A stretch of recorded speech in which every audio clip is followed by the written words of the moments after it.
Greetings and salutations. Hello, everybody. Welcome back to Keyboard Kimura, presented by One Bone. I am E. Spencer Kite.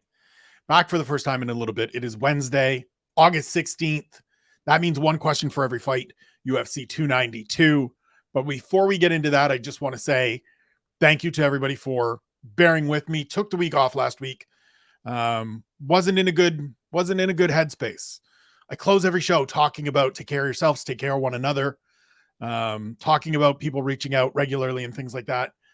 And so for me last week, I needed to follow my own advice. I needed to follow the things that I preach.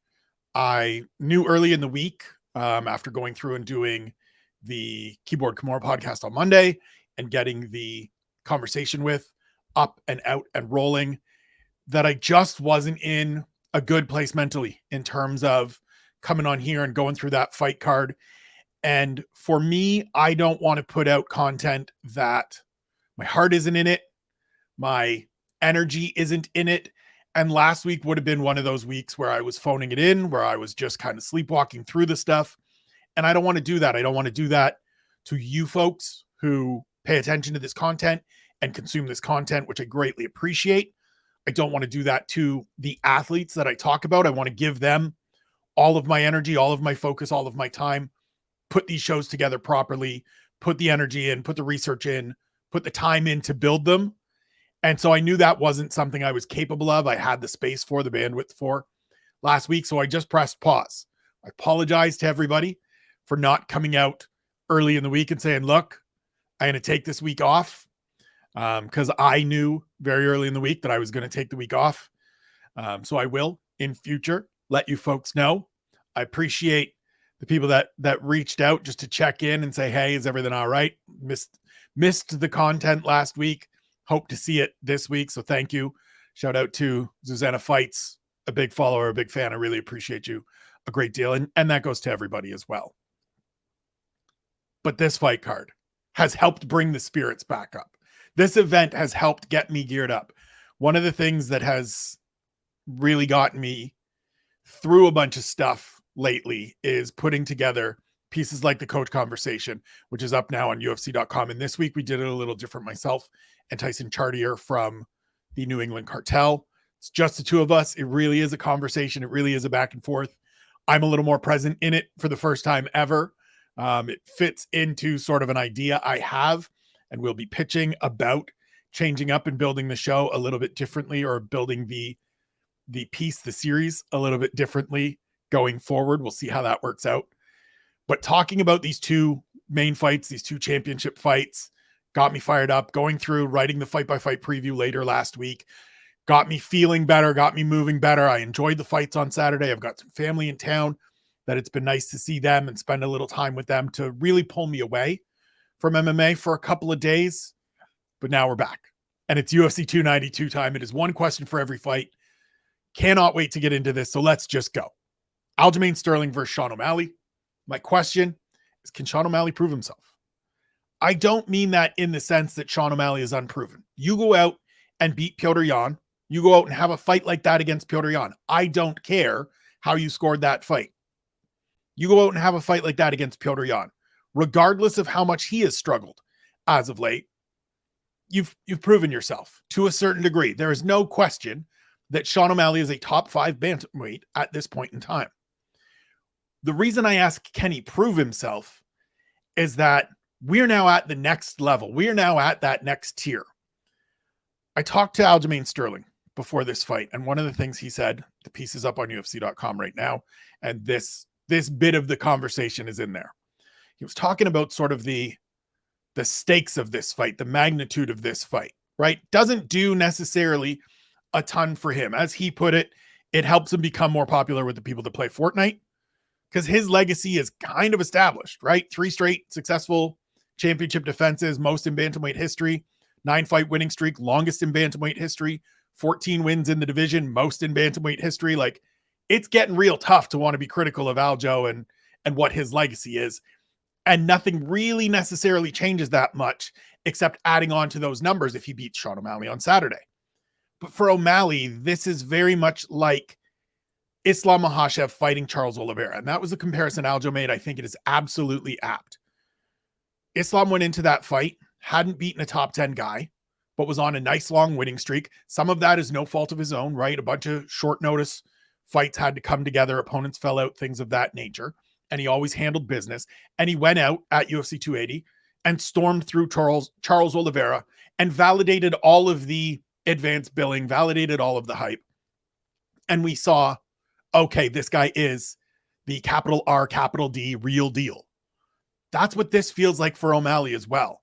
And the reason I say, can he prove it, is something that Max Holloway said, that Harry Powell pointed out to me when we were talking about this over the last couple of days, as I was bringing up some of the stuff that I talked about Aljo with and just bouncing ideas off my guy. What he said, that, you know, recounting what Max said, is getting into that upper tier takes a certain amount. It is a difficult task, but going from top 3 to being the best, being the champion, is a whole nother ball game. And I think we all know that. I think we've all seen that, right?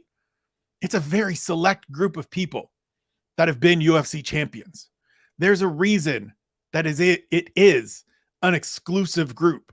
And we're not seeing the title change hands every single time out, because there is, and there are levels to this.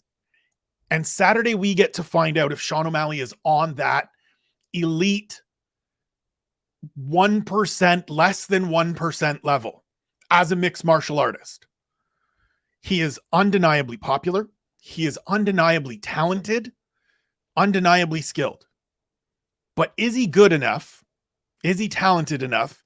Is he capable of being the absolute best in this division? He gets the chance to face the best bantamweight of all time. In the eyes of many, in terms of the records in the UFC, Aljo is the best bantamweight of all time in UFC history. And O'Malley gets to go out and fight that guy. And he wins this fight. It doesn't necessarily make him the best, but all those questions, all those lingering thoughts and worries and, hey, what if maybe, and does he have, that all goes out the window, especially if he goes out and wins in dynamic, impressive fashion. If Sean O'Malley goes out and like sniper fires Aljamain Sterling, puts him out. Aljo's only been knocked out once in his career, in his UFC career. And that was the Marlon Moraes fight where he's dipping for a takedown and catches the knee in the side of the head and ends up dabbed out on the canvas.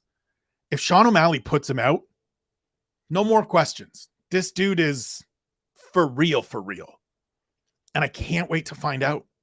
Like, I can't wait. This is such a fascinating fight to me.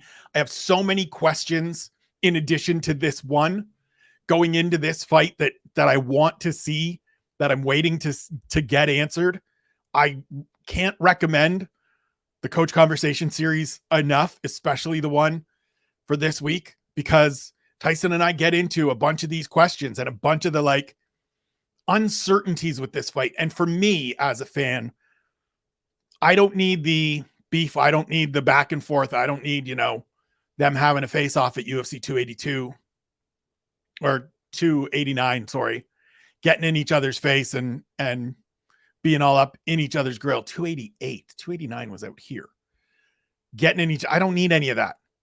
I need questions that are legitimate, fascinating questions to me about how does this fight play out? Stylistically, what do we see? Is O'Malley going to be able to defensively wrestle? Can he strip hands? Can he avoid getting taken down? If he does get taken down, when he does get taken down, can he get back up? There's so much to this fight, stylistically, technically, skill-wise, that intrigues me, that I just can't wait for Saturday to get here. Sean O'Malley has a chance to validate all of that early hype, to justify all of his own big talk about, I'm going to be the superstar, I am the champion, I am going to be the best in this division.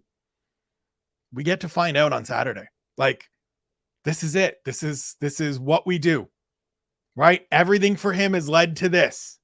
And there have been questions, there have been stumbles, there have been uncertainties. But if he goes out on Saturday and beats Aljamain Sterling to win the UFC bantamweight title, there's no more questions. Co-main event, strawweight championship fight, Zhang Weili versus Amanda Lemos. And my question is, can Lemos match Zhang's physicality? This was the thing that Tyson and I really, really stumbled over and kind of caught ourselves with as we were having our conversation about this fight, because each of these women has a weird little tick in their resume that throws off the way you sort of think them through. Both are strong, powerful, physical fighters. They are both, as he put it, bullies. They go out there, they bully their opponents, force them into their fights, hurt them, outmuscle them. That's a wrap. Which then makes the fact that Zhang Weili got out-wrestled by Rose Namajunas and that Amanda Lemos got bullied and submitted in the first round by Jessica Andrade, just these weird little ticks that kind of throw a little bit of a question mark in your head. I'm more confident and more convinced of Zhang Weili's ability in terms of the physicality, in terms of 5-round fights, in terms of dealing with all of the championship elements that come with this. For me, the thing that I want to see and the question that I have is, can Lemos go out there and match some of that physicality? Because I think that's a differentiating point. I think we're going to find out very soon into the fight, very early in this fight. I think we see Zhang Weili look to wrestle. And if Amanda Lemos can make it difficult, can deny the takedown, can dig underhooks, can hurt her coming in or land coming in, that changes the dynamic of this fight. That, for me, swings the nature of this fight. Now, it doesn't mean that it swings it for good, and that's another piece of this that is so fascinating to me, but it swings it early, and it gives Amanda Lemos a huge confidence boost, and it forces Zhang Weili to either adapt in there and switch up the game plan, or just take the, fine, I've got a 5-round grind her approach. Another piece of this, and we talked about it in the piece, which again is up on UFC.com. Please go check that out. This is Amanda Lemos's second 5-round main event. Her first one was the fight against Jessica Andrade, which lasted 3 minutes and change. Zhang Weili's been here a bunch. We've seen her go 25 minutes in a competitive, back and forth, beat down, knock down, drag out fight with Joanna Jędrzejczyk a few years ago. We know she can do it. We know she can go through misery. She had a great fight against Rose Namajunas, the second fight, close fight, 25 minutes. She's good. I'm confident that she can do it. There's questions about Lemos. And if she can do it, if she can carry it through, it changes the nature of this fight. I think the assessment and my assessment, looking at it now, looking at it as I've prepped to get towards this fight, my base assessment has been it's going to be competitive early. And then I think Zhang Weili starts to pull away the later we get into the fight, because I believe in her in her conditioning, I believe in her wrestling. I believe in her physicality holding up, because we've seen it, right? I have that tangible evidence. Amanda Lemos finishes at some point in the first couple rounds, or she starts flagging a little bit and starts fading a little bit and gets into those fights like the Angela Hill fight where it gets really close. She does maintain some of that power. We saw sort of, for me, the differentiating factor in that fight with Hill that earns her the victory on my scorecard is that the power carries through into those later rounds and the shots she's landing are good shots. But that's in the third. Will she have any of that in the fourth and the fifth if we get there? This, to me, is another fascinating fight. It's a little bit of that same, not a lot for Zhang Weili to benefit from here. It's a good win. It's a successful title defense. It keeps you moving forward. But it's not one of those wins that changes her legacy. It's not one of those performances necessarily that is going to shift the way people think about her or speak about her or look at her within the context of the division's legacy overall. But for Lemos, this is life-changing, right? This is a life-changing opportunity. And so I want to see if she is all the way up to the task on Saturday night. Middle fight on the main card, Ian Machado, Garry versus Neil Magny. My question is, how good will IMG look? I mean, this is a kid that coming into the year, I talked about him as one of my top prospects in the UFC on OSDB Sports. I think that holds true. But the assessment that I had coming in was that last year was sort of a accumulate experience year for him, right? 2 decision wins, Gabe Green, Darian Weeks, took the rest of the year off, took the back half of the year off, welcomed his first child with his wife, and then set forth this year to start moving forward. And boy, oh boy, has he ever looked good. Rallied from getting knocked down in the first round of his fight against Song Kenan to get a 3rd round stoppage win, and then went out and looked absolutely fabulous against Daniel Rodrigues. No notes on that fight. It was just a brilliant, beautiful performance. And that is the Ian Machado Garry that we all sort of thought and envisioned the best version or the growing version of him would be. After that fight, he called out Neil Magny, originally paired off with Jeff Neal, switches now to Magny as Jeff Neal has been forced to withdraw. And listen, whatever was said on social media, the Ian Garry video of him finding out and his manager, whoever it was, questioning Jeff Neal, fuck right off with it, man. Jeff Neal nearly died 2 summers ago and was back in the octagon in December facing Stephen Thompson. So don't question that man's drive. Don't question that man's heart, that man's desire. Nobody that does this for a living is scared to fight anybody. They chose cage fighter as a profession. So miss me with that bullshit. But this fight still is a fight that becomes a real test and a real question for Ian Machado Garry. I do believe, and he will rightfully so, be the favorite in this fight. Neil Magny isn't quite the same guy that he was 2-3 years ago when he was the absolute litmus test, the entrance exam to the top 5 and to the top 10. But I tell you what, he's the kind of guy that if you're Ian Garry and you're feeling a little bit big and up in your chest and this is easy, I'm going to run through this guy, he might make you not look so good. He might go out there and jab the face off you. He might make you chase him around the cage for 15 minutes and deal with some grappling and deal with some wrestling and some interactions that you haven't really had to deal with yet. This is the reason, and I talk about this all the time on this program, on this platform. This is the reason we have these fights. We need these tests. So far, Ian Machado Garry has been the A side, really, of all of his matchups. He's been the guy that we expect to win. We expect him to have the skill to get through everybody that he's faced. And so far, passed with no real issues. Dropped once, fine, rallied, got a stoppage, great. He's still supposed to beat Neil Magny, but this is the first real one for me where there's some wrinkles that we haven't seen yet. Neil Magny is going to look to wrestle. Neil Magny is going to look to grapple. It's going to be interesting to see what Ian Garry's takedown defense is like, what his get-up game is like if he does get put down, what he's able to do pummeling and circling off the fence where Neil Magny loves to be. It's still a dangerous fight.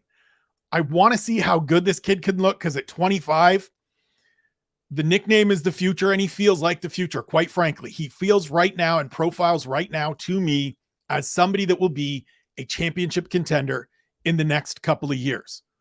I don't think there's any need to rush him, but I do think this fight on Saturday is going to give us a little bit of clarity in terms of how ready he is to start making and continue making that real push into the meat of the top 15, into the thick of the top 10, into some of those fights against some of those names that we all know, that then start feeling like, okay, this is one where maybe I can't favor Ian Machado Garry. He's looked phenomenal thus far. Let's see how he looks on Saturday. Bantamweight fight, Marlon Chito Vera versus Pedro Munhoz. My question is, will we see a more aggressive, more active Chito Vera?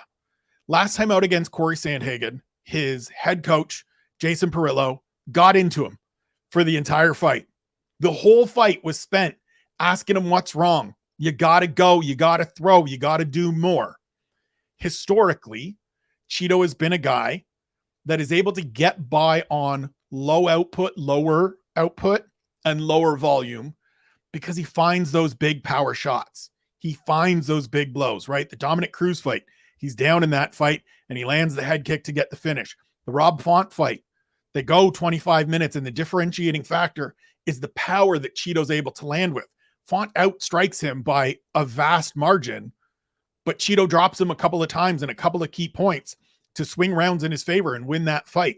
That's his MO, is just, I'm going to find those shots. Harry talks about it a lot. He's a guy that is at times too accepting of being on his back and trusting that he's going to be able to either do damage from bottom or get back up and find something at some point, right? The Frankie Edgar fight a couple of years ago is a great example of that. Edgar has success early, and Cheeto just figures, look, I'm going to get this guy at some point. Once I find his chin once, we're done.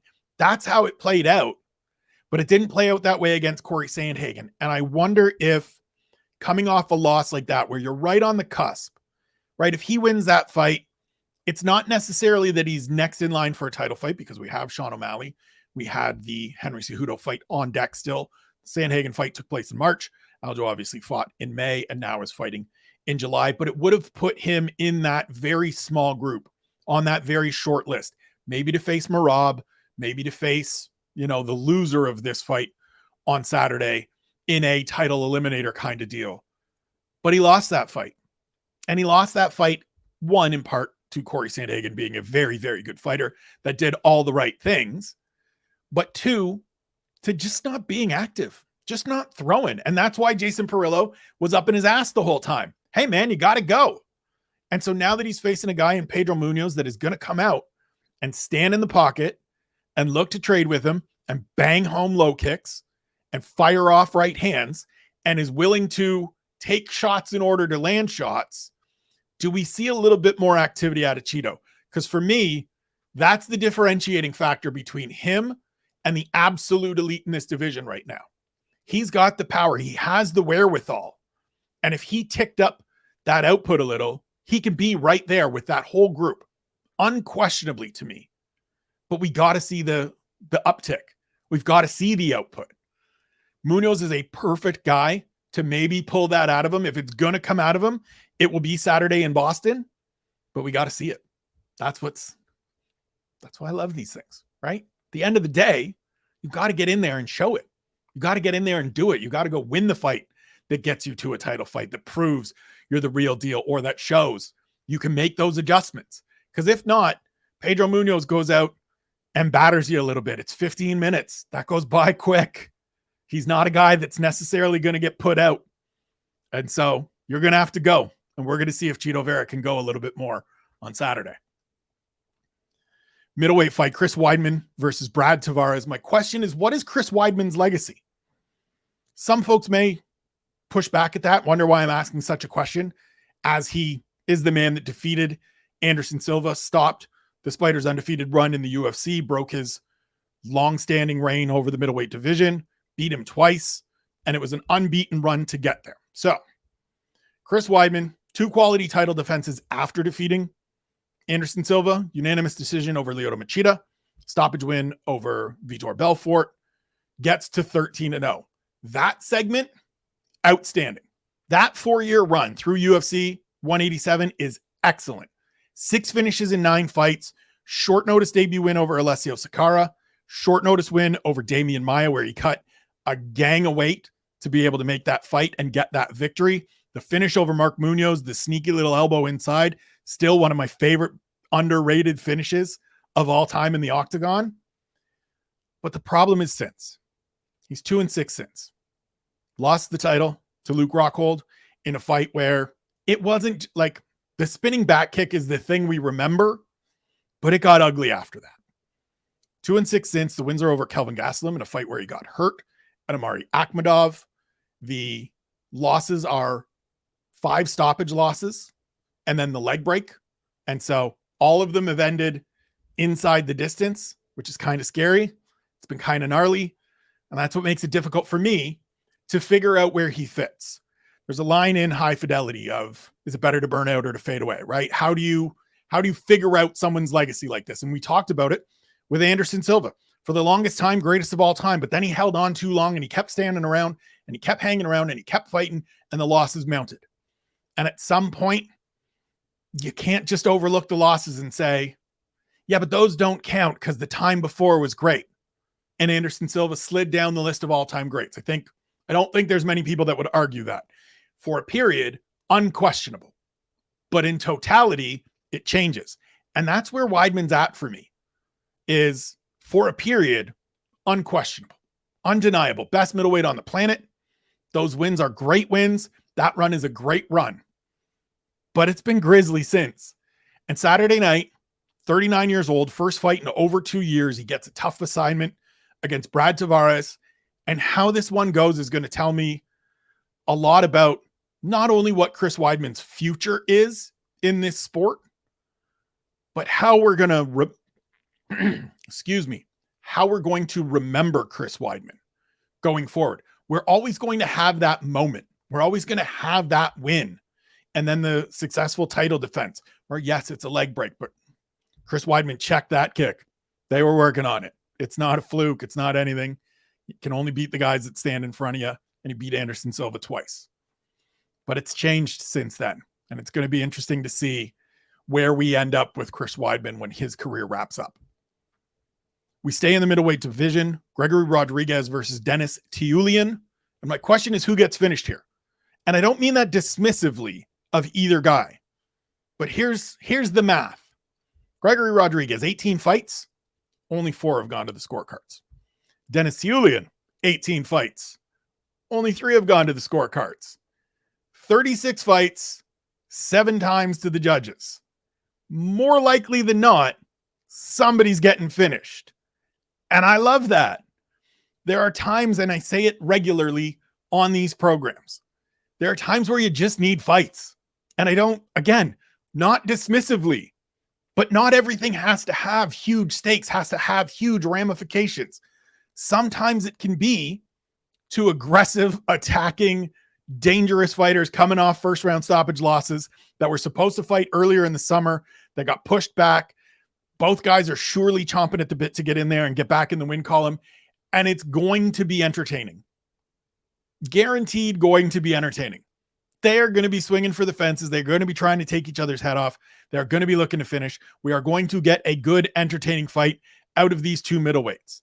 I am certain of it. And I'm looking forward to it. I spoke to RoboCop before this fight was originally supposed to take place, talked about a bunch of the changes that he had made and things that were going on in his life and his career prior to that last loss. And now heading into this fight, I expect him to come out gunning and try to get this done early. I expect the same out of Denis Tiuliulin. We're going to get a good one. 36 fights have only been to the card 7 times.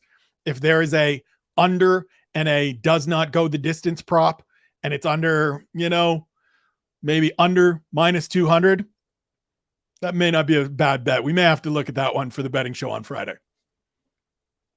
Lightweight division, the Ultimate Fighter 31 lightweight finale, Austin Hubbard versus Kurt Holobaugh. My question is, how tough were these guys' earlier runs? I think there are times where we just sort of forget or don't even acknowledge how difficult it is to have success in the UFC. But these guys really, to me, illustrate how difficult it is.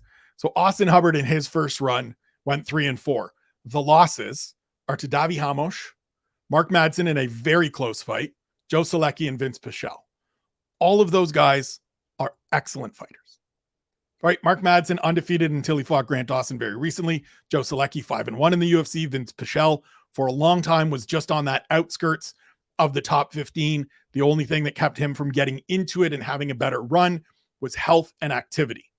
Kurt Holobaugh has had 2 stints in the UFC. He debuted against Steven Seiler, coming out of Strikeforce, lost that fight, had a little break back to the regional circuit. Then when he returned after winning the first main event, so the final fight on the first episode of the first season of Dana White's Contender Series, gets back into the UFC and he fights Raoni Barcelos, Shane Burgos, and Thiago Moises. He goes 0-3, but going 0-3 against those 3 dudes, I mean, what do you do? Like, they're both good fighters, but you see how tough it is to succeed at this level. Both have been very good since getting released and getting back into action. Both looked good on The Ultimate Fighter. Hubbard's fight with Roosevelt Roberts in the semifinals, not quite as good as his earlier performance because the two were friendly, because they had trained together. They both sort of knew what to expect, and it became a little bit of a chess match, a little bit of a stalemate, but he got the job done. Kurt Holobaugh went out and beat the holy hell out of Jason Knight, showed a great performance. His win over Lee Hammond good opportunistic finish after getting beaten for most of that fight. I think this one is going to be tremendous. I think it's going to be real action-packed. Holobaugh is going to come across the cage looking to get it done early. Austin Hubbard's going to have to go through some stuff to get his hand raised. It should be good. Both these dudes want to be back in the UFC and get an opportunity to show that they are better than their initial runs may otherwise convey. And so we should get a really good fight out of these two in the TUF finale. I know people want to lament TUF. I know people want to moan about it still the same and all of that stuff. It was a good season. It was entertaining.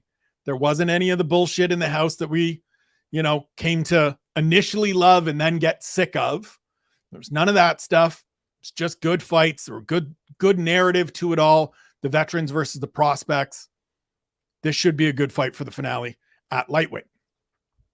As should the finale at bantamweight. Brad Katona versus Cody Gibson. My question for it is, can Katona make history by winning TUF twice? So he won season 27 at featherweight, defeating Jay Cunicello. He comes into the UFC, gets a win in his debut, then loses to Moroz Dvalishvili and a close fight to Hunter Azure. He's 4-0 since. Solid, grimy win over Timur Valiev to get to the finals. Katona is one of those guys to me that he's never going to be a fan favorite. It's just, he's not, because he is a smothering, focused, tactical. It's just about getting the victory. And I understand that that doesn't endear him to fans. It doesn't even necessarily endear him to the promotion itself. But he's a very good fighter. He's a very good fighter. And so Cody Gibson is a tough out who has looked very good through his last bunch of fights. He looked very good in the house, beating Mando Gutierrez and beating Rico DeShulo, dealing with a knee injury in that fight against DeShulo. Tough kid. Again, fought good competition when he was in the UFC. One of the losses early, I think his debut loss was to Aljamain Sterling, who headlines this card and is the bantamweight champion. There's a little bit of heat between these two. Cody was one of the only people that sort of just, everybody seemed to not like Brad Katona on the veteran team, and then just generally kind of in the house, because Brad made no bones about it. I'm on team Brad Katona. And so I'm going to do the things that help me win and get me to where I want to go. A bunch of people didn't like that. Cody Gibson was the only one that sort of stood up to him about it and pushed back against it right to his face. Just said, you're a diva. No one likes you. I'm the only one that'll say it. And so it'll be interesting to see these two face off again after a couple of months apart, after building a little bit of that tension between each other in the house. I think it should be a good fight. And I want to see if Katona can become the first two-time winner of the Ultimate Fighter. We move back to middleweight, Andre Petroski versus Gerald Meerschaert. My question is, will we get the grappling match we all want? So we've had a couple fights that could have been no-gi grappling matches inside the octagon over the last few months. None of them were. I hope this one is, because I think Petroski is underrated. GM3 is a proven, established, known commodity. And I just want to see it. One of these days, I want to see just a really great attack and defend, approach and reversal. I just want to see that really great. And I know that that means I should just watch no-gi grappling. I should just watch BJJ competitions, and I will get into it even more. But this is a good test for Andre Petroski, who's 4-0 in the UFC, but hasn't really faced the best competition. He got a unanimous decision win last time out over Wellington Turman, who has since gone down to welterweight and has struggled and did struggle during his time at middleweight.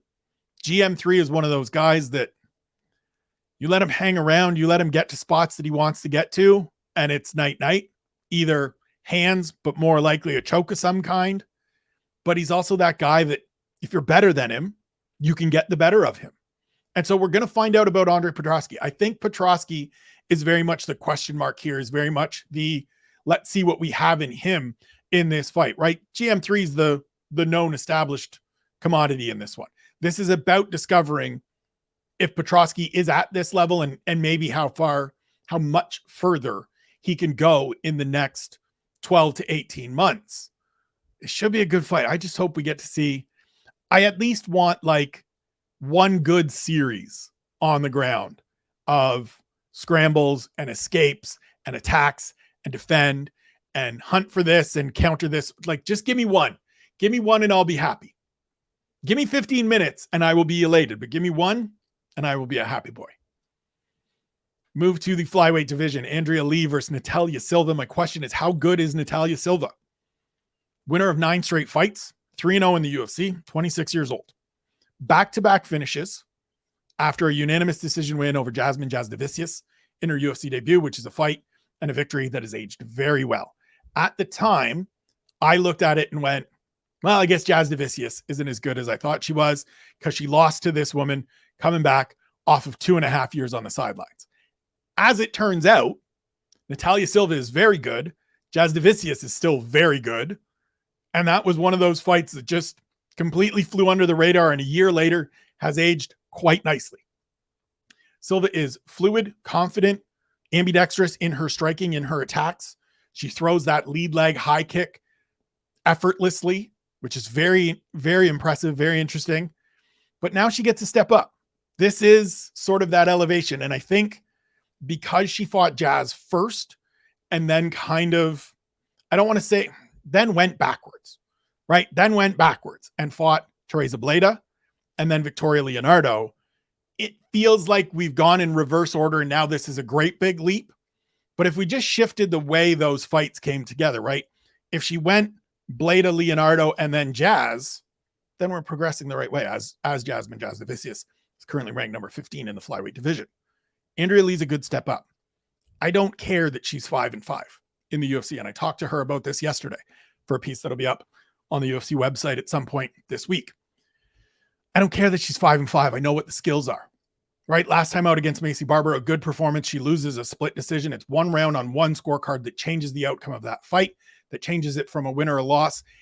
And none of the performance has to change. So there are good things. I know what I am getting when I see Andrea Lee on the opposite side of the cage from Natalia Silva this weekend. We're going to find out about Silva's wrestling defense, her get-up ability, how good she is maybe offensively on the ground or in the clinch.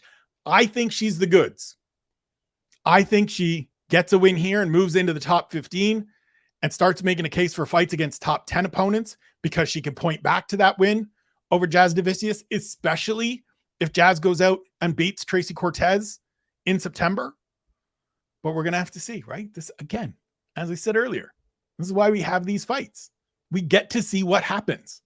I may have ideas. We all may have these thoughts and ideas of how these things are going to play out and what it all means and how far somebody can go. But you got to step into that octagon and show it and prove it and earn it. Can't wait for this one. Karine Silva versus Maryna Moroz staying in the flyweight division. My question here is, can Karine Silva keep it rolling? So I've been tremendously impressed with Silva so far. When she debuted against Poliana Botelho, I think my question going into that fight was, why is this on the main card? It was a main card fight. It was her debut. And I said at the time, and I think I was still writing them at that point. I don't think Harry had quite gotten in my ear yet about doing them as videos. I said at the time that it's clearly because she's a Contender Series graduate and they want to see right out of the gate, is this somebody that we can not necessarily build around, but is going to be worth showcasing? And she went out in that fight against Poliana Botelho, looked very good, hurt her on the feet, chased her to the ground after landing a big shot, kind of just followed through the big right hand and smothered her to the ground, like used her momentum to land on the ground, quickly locked up a Darce choke, got her out of there late in the first round.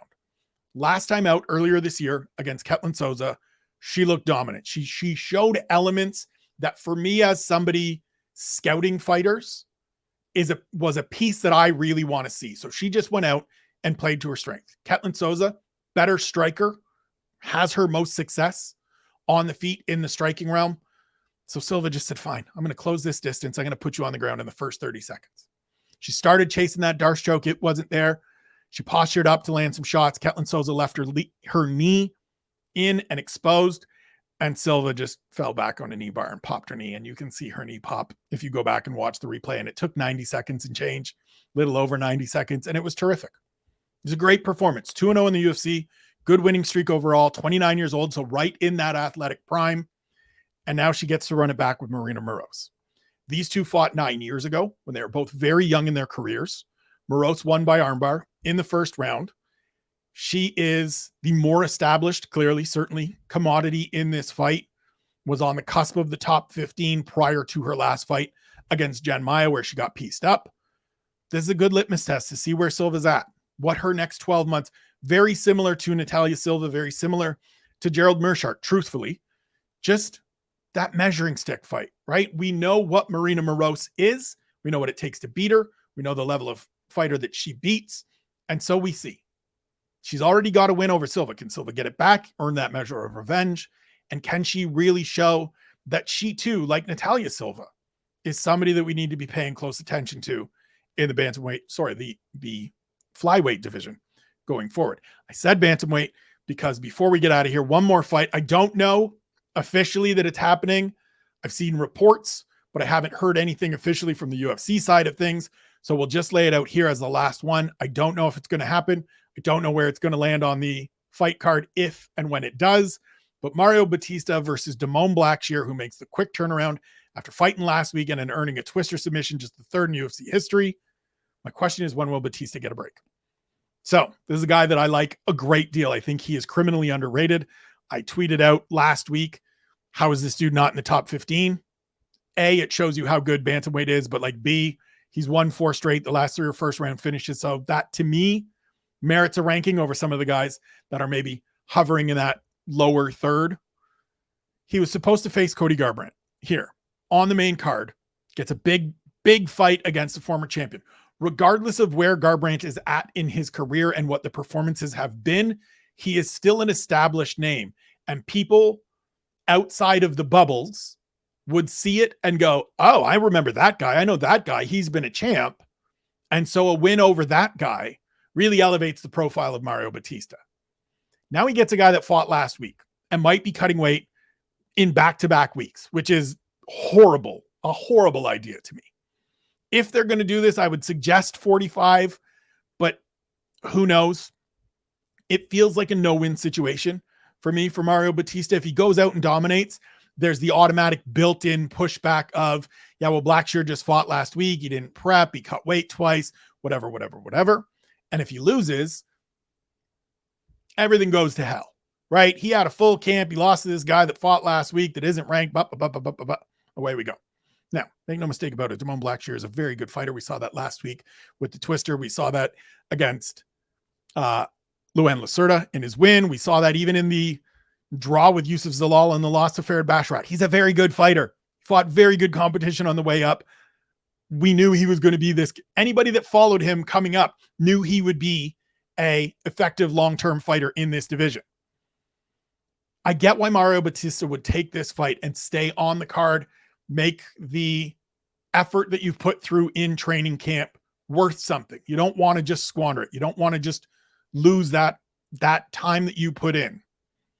And wins are always important. And if he gets one on Saturday, if he stays on the card and he gets another victory, runs this winning streak to 5, I hope he gets a bigger opportunity because I think he's earned it. And I think his skills will show that he's capable of being a top 15 fighter in the best division in the UFC. That's it for the program. As always, check out the boys at One Bone, at One Bone Brand on Twitter and Instagram, onebonebrand.com for all your apparel needs, ESK20 at checkout. Shouts to Sam, shouts to Adam, rocking the high-low. It is my favorite shirt that I have in the collection. It is so comfortable. It is wildly hot out here in Abbotsford right now, but I'm feeling good because I'm looking good and I appreciate it. Follow me on Twitter and Instagram at Spencer Kite.